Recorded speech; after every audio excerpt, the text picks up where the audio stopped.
Kira gue cuman Jawa dan Kalimantan doang yang punya ilmu hitam seserem dan sekuat itu. Ternyata setelah gue dapet cerita ini, gue baru sadar kalau misalnya Bali juga punya ilmu hitam yang semengerikan itu. Jadi gue mau ceritain tentang ada satu keluarga yang isinya 4 orang. Ada ibu, bapak, dan 2 anak cowoknya yang umurnya sekitar 20-an tahun lah. Oke. Nah, kita sebut aja nama ibunya itu Bu Endang dan bapaknya ini Pak Ketut. Bu Endang dan Pak Ketut. Iya. Oke. Dan kedua anaknya ini kita sebut aja Putu dan Adi ya. Putu dan Adi. Iya. Oke. Putu dan Adi ini umurnya 20 tahun. Iya, 20-an tahun. Oke. Kejadian ini terjadi di tahun 2017. Nah, di tahun itu si Bu Endang ini tiba-tiba jatuh sakit, Bi. Nah, sakitnya tuh kayak beberapa hari gitulah. Dibawalah sama suaminya ke rumah sakit. Nah, udah sampai UGD, diurusin sama dokter segala macam, dikasih obat kan. Nah, sekitar 3-4 harian itu Bu Endang tuh masih nggak bisa bangun gitu loh. Masih tetap sakit aja. Iya. Masih tetap sakit aja kan. Sampai akhirnya satu keluarga itu sadar kalau misalnya Bu Endang ini bukan sakit biasa. Tapi ternyata Bu Endang ini kena sukik. Waduh. Sukik apa ya? Nah, sukik ini bahasa Bali yang artinya itu santet, Bi. Oh. Nah, kenapa bisa mereka mikir kayak gitu? Karena gejalanya tuh sama banget persis kayak orang lagi diguna-guna, kayak orang lagi kena sukik. Nah, jadi sukik ini ada 2 macam. Yang satu namanya keroncong polo, yang efeknya tuh bikin sakit kepala banget, kayak pengen pecah. Dan yang kedua, ada yang namanya sukik api. Nah, sukik api ini bikin orang yang kena sukik ini nih ngerasa kalau misalnya badannya tuh kebakar banget.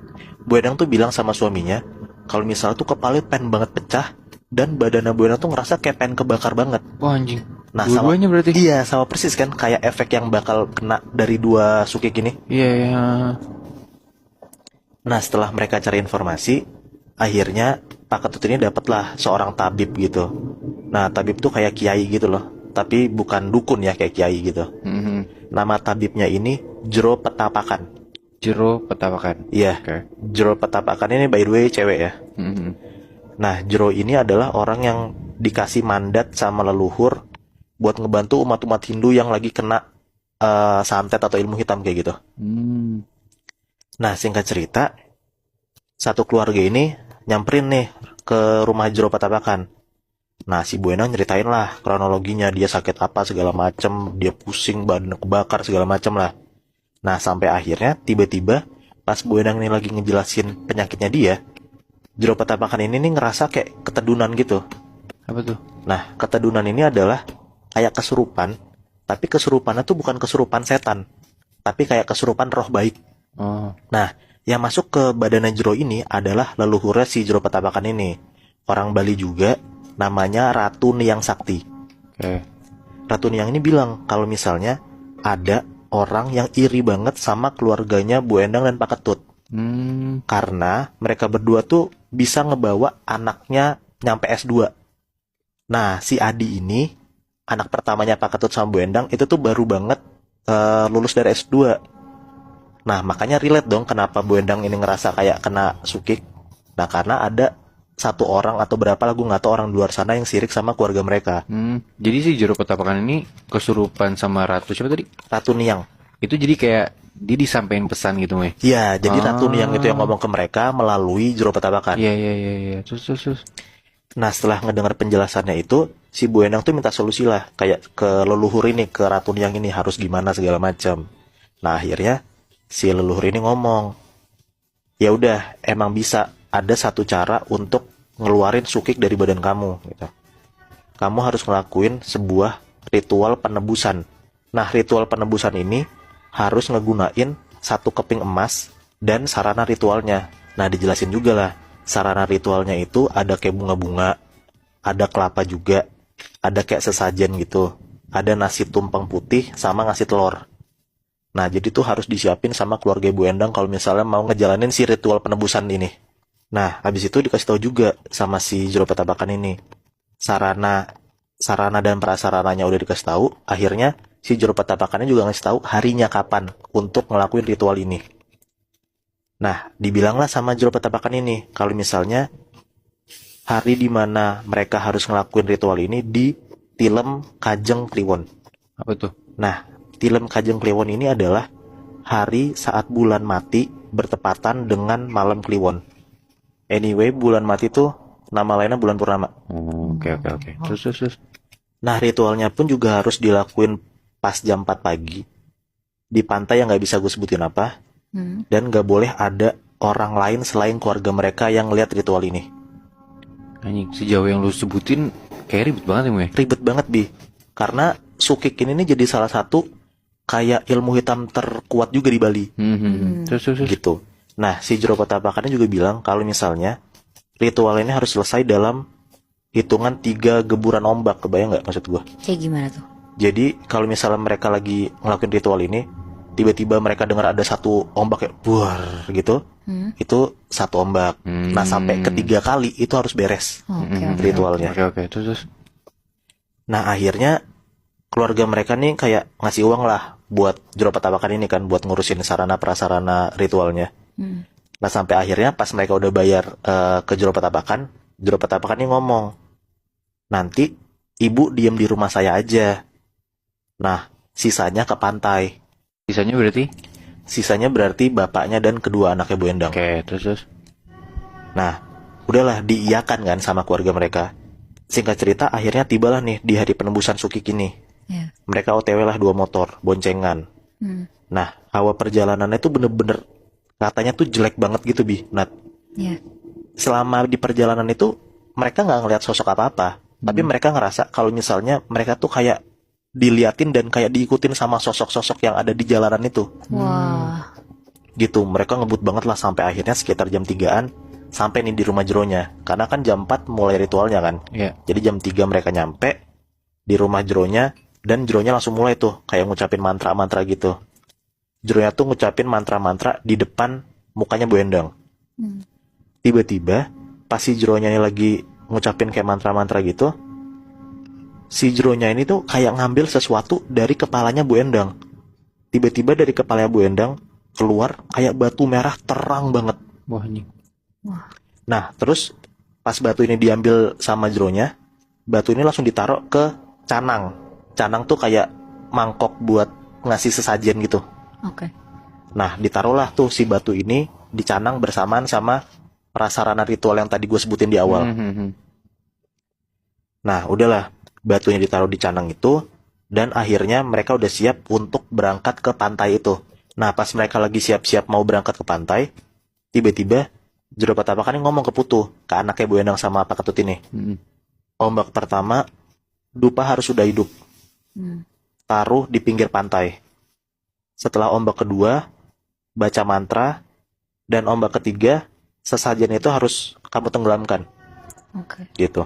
Habis itu kalian lari cepet-cepetnya, dan jangan pernah kalian nengok ke belakang. Kenapa kalau nengok?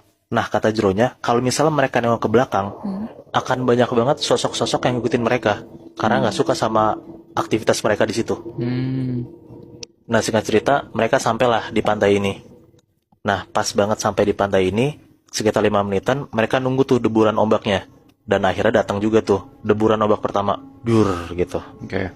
Nah, Pak Ketut langsung mulailah baca-baca mantra sambil ngidupin dupanya kan. Nah, pas Pak Ketut lagi baca mantranya, Pak Ketut tuh ngomong ke anaknya, Putu, cepetan tuang kopinya, gitu. Dituanglah kopinya buru-buru sama Putu kan. Nah, gak gitu lama, tiba-tiba deburan ombak kedua tuh muncul, buar gitu kan. Langsung tuh buru-buru si Putu tuh mecahin telur dan taruh ke sesajen itu. Sambil sembari si Pak Ketut tuh tetap bacain mantra-mantranya. Nah, gak gitu lama, deburan ombak ketiga datang, Putu tuh langsung buru-buru nyemplungin sesajen ini ke dalam lautnya. Jadi bener-bener langsung kayak dihanyutin gitu lebih. Nah, nggak pakai pikir panjang, setelah si sesajennya dihanyutin, mereka bertiga langsung lari, ngambil motornya. Nah, di sini si Putu itu nyetir boncengin bapaknya, boncengin si Pak Ketut. Nah, dan si Adi itu nyetir sendiri, jadi 2 motor gitu. Oke. Nah, ternyata pas lagi nyetir, yang dibilang sama Jero Petapakan jangan pernah nengok ke belakang, itu nggak dilakuin sama Putu. Karena pas di perjalanan, tiba-tiba si Putu tuh ngerasa kalau misalnya di belakang dia tuh kayak ada yang ngikutin gitu. Nah, seharusnya nggak usah ditengok ke belakang kan. Nah, tapi Putu itu langsung nengok ke belakang, Bi. Nah, refleks. Pas banget si Putu tuh nengok ke belakang, Putu tuh bisa ngeliat jelas banget di belakang motornya persis ada sosok tinggi, gede, matanya merah. Itu dia lari ngejar motor mereka berdua. Wah, serem banget. Nah, di situ kan yang bisa ngeliat sosok itu cuma Putu doang kan. Iya. Putu tuh langsung refleks, teriak kenceng banget, bilang ke Adi kayak, "Di, cepetan kebutin motormu," gitu. Nah, mereka berdua tuh langsung ngebut tuh, kenceng banget biar menghindari si sosok tinggi besar ini. Nah, pas selama di jalan tuh, si Putu ngerasa udah gak ada apa-apa lah di sana. Nah, si Putu tuh udah bisa nyoba mikir positif dan mikir kalau misalnya sebentar lagi udah nyampe rumah Jeronya. Iya. Nah, pas lagi perjalanan, di salah satu tikungan, ada kayak pohon beringin gede gitu, Bi. Iya. Nah, dari jauh ini, Putu ngeliat kalau misalnya di pohon beringin itu kayak ada corak-corak merah gitu loh. Si Putu ini kayak salfok gitu. Pas motor si Putu ini udah ngedeketin si pohon beringin itu, akhirnya si Putu tuh bisa ngeliat kalau ternyata corak merah itu adalah sosok yang kulitnya warna merah, tinggi gede banget, matanya bolong, dan bulunya tuh lebat banget, Bi. Nah, makin Putu ngedeketin si pohon beringin itu, si Putu tuh bisa denger banget sosok ini tuh ngeluarin suara kayak Lu anjing. Serem banget. gitu. Nah, refleks si Putu tuh langsung teriak ke bapaknya, "Pak, ada celuluk, Pak," gitu. Nah, celuluk ini tuh salah satu dari reok Bali yang dipercaya tuh sosok yang paling serem banget dan auranya tuh gelap banget. Nah, coba deh lo berdua googling celuluk. Di situ tuh lo bakal ngeliat gambar si celuluk ini, sosoknya tuh tinggi gede dan serem banget. Jadi lo bisa kebayang lah apa yang Putu lihat di pohon beringin itu. Iya. Nah, sesampai di rumah Jeronya tuh langsung buru-buru nyuruh mereka sembayang. Mereka udah sembayang segala macem. Tiba-tiba pas mereka udah beres sembayang, si Putu ini cerita ke Jeronya. Dia ngomong lah kayak, "Jero, di perjalanan pulang tadi, saya tuh ngeliat banyak banget sosok, Jero, yang ngikutin saya. Kenapa ya?" Gitu. Nah, si Jero ini jawab, "Saya kan udah bilang ke kamu, jangan nengok-nengok ke belakang. Nah, kalau misalnya kamu nengok ke belakang, mereka tuh pasti bakal nampakin diri. Dan yang kamu lihat itu adalah sosok-sosok yang marah karena kamu habis ngebuang barang di rumah mereka." Jadi sosok-sosok yang ngejar ataupun yang nampakin diri ke Putu itu sosok penunggu yang ada di pantai itu. Iya, Bi. Wah, anjrit. Dan ternyata, kenapa sosok-sosok penunggu yang ada di pantai itu bisa marah banget? Karena sukik itu adalah barang yang paling hina dan tidak bisa diterima di dua dunia. Di dunia gaib dan di dunia kita, Bi. Nah, Gitu. Make sense banget sih, Mui. Kayak, ya kalau misalnya lu pipis sembarangan aja, penunggu bisa marah. Apalagi lu ngebuang barang yang paling hina. nah bener, Bi. Iya. Wah, Jadi, gokil sih. jadi gue nggak heran juga kenapa mereka bertiga bisa dikejar. Ya karena mereka habis ngebuang itu. Haha. Terus si Bu Endangnya itu gimana? Nah, akhirnya setelah mereka bertiga udah ngebuang si sukik ini, Bu Endang udah bisa lepas dari sukiknya, Nat. Jadi udah bisa sembuh gitu. Tapi ya konsekuensinya itu, Nat. Untuk ngebuang sukik ini, lo harus berhadapan sama sosok-sosok penunggu yang ada di tempat di mana lo ngebuang sukik ini. Anjrit. Berarti untung banget ya, Mui. Mereka tuh nggak tahu kalau misalnya benda yang mereka buang tuh benda yang paling hina di dua dunia. Iya. Bentar deh. Misalkan ya, lo ada di posisi yang sama kayak mereka. Lo harus ngambil resiko buat nyelamatin orang yang lo sayang. Kira-kira lo bakal ngelakuin itu nggak?